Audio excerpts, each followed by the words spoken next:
Hello students, welcome to my channel Edubilla point. And आज हम लोग करेंगे वर्कशीट नंबर 120। ये वर्कशीट क्लास 2 की वर्कशीट होगी जिसमें हम लोग इंग्लिश की वर्कशीट करेंगे। तो चलिए इंग्लिश की वर्कशीट हम लोग कहाँ से करेंगे, तो ये हमारी बुक होगी मैरीगोल्ड। और मैरीगोल्ड बुक से unit 6 curly locks and the 3 bears हम पढ़ेंगे। तो इससे पहले भी हम इस चैप्टर को कर चुके हैं। तो नेक्स्ट देखते हैं कि आज के इस वर्कशीट में हमें क्या करना है। Hello lovely children, how are you all. आप सभी कैसे हैं। You must have enjoyed reading the story curly locks and the 3 bears. आप निश्चय ही ये कहानी कर्ली लॉक्स और 3 बियर को एंजॉय कर रहे होंगे और आपको ये कहानी अच्छी लगी होगी। Bittu also liked this story a lot. Bittu ने भी ये बहुत ज़्यादा इस स्टोरी को पसंद किया। बिट्टू ने भी पसंद किया। She drew picture of different parts of the story. उसने स्टोरी के अलग अलग पार्ट के पिक्चर्स को ड्रू किया, मतलब बनाया, ड्रॉ किया। And also wrote sentences related to them, और उससे रिलेटेड कुछ सेंटेंस को भी लिखा। जैसे देखिए यहाँ पिक्चर बनाया गया है और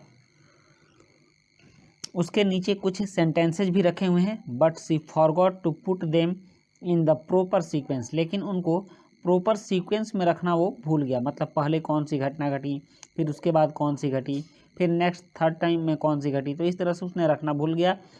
can you arrange them in the correct order. क्या आप उन्हें करेक्ट ऑर्डर में अरेंज कर सकते हैं। Write the number in the square box to arrange the story in a sequence and then rewrite the sentences in the space given below. कह रहा है कि आप इस बॉक्स में, स्क्वायर बॉक्स जो ये बना हुआ है, इसमें इसके नंबर लिखें और नीचे यहाँ पर जो जगह दिए गए हैं उसमें इन सेंटेंसेज को लिखें। तो चलिए शुरू करते हैं। सबसे पहले घटना क्या घटी थी, तो घटना सबसे पहले ये घटी थी कि कर्ली लॉक्स क्या कही थी, इंटर हुई थी। कर्ली लॉक्स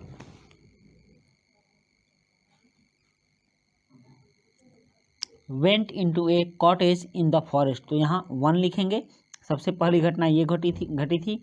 उसके बाद सेकंड में सी वाज हंग्री, तो यहाँ 2 लिखेंगे। She was hungry so she ate the porridge from a bowl. इसलिए वह उसने जो बॉल में पोरिज रखा हुआ था उसको खा लिया। She went to the bedroom and fell asleep in the teeny little bed. फिर वो बेडरूम में गई और टीनी लिटिल बेड पर सो गई, नींद में सो गई। अब तो ये हो गया 1 2 3।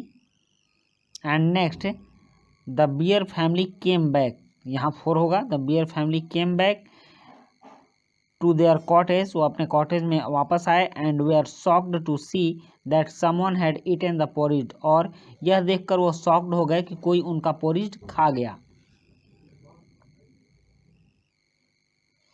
फिर 5वें नंबर पर होगा they went to the bedroom and found curly lock sleeping in the teeny little bag.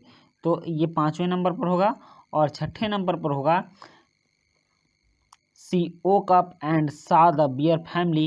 She jumped out of the bed and ran away. उसने जब जगा तो जगने के बाद देखी कि यहाँ बियर फैमिली है, तब फिर वो भाग गई।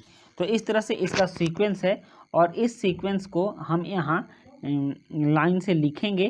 तो चलिए इसको भी मैंने आपके लिए लिख के रखा है, लेकिन इससे पहले मैं अभिभावकों के लिए एक सुझाव है उसको भी बता दूं कि बच्चों को बताएं कि किसी दूसरे की कोई भी वस्तु इस्तेमाल करने से पहले उसकी अनुमति जरूर लेनी चाहिए। तो अब चलिए, अब ये जो सीक्वेंस के साथ इस लाइन को लिखना है उसको हम लिखना जारी। यहाँ पहली घटना है Curly Locks went into a cottage in the forest. Second में she was hungry so she ate the porridge from a bowl. And third में she went to the bedroom and fell asleep in the teeny little bed. And fourth में the bear family came back to their cottage and way are shocked to see that someone had eaten the porridge. Bear family देख करके shock हो गई कि किसी ने उनके porridge को खा लिया है।